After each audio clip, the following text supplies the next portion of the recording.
Welcome back, guys. In this episode I'll show you how to change your Wix page background. Now straight away all you can do is you can either click on this button or change page background. I'll click on change page background, and here I have a selection of a couple of photos that I can select from. For example, if I click on this one, as you can see, my page straight away changes to that one. I have a couple of other ones here that works, and I can also click apply to other pages, which means it will make every Wix page, or sorry, every page in my website have the same background.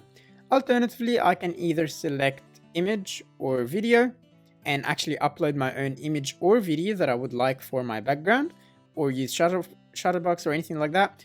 Or I can choose a color, and that's exactly what I'm going to do for this episode. So I'm going to click on color, and I want it to be white instead of gray. So I'm going to click on white, and straight away, as you can see, the page background changes from gray to white. Again, you can select any other color and it will work straight away.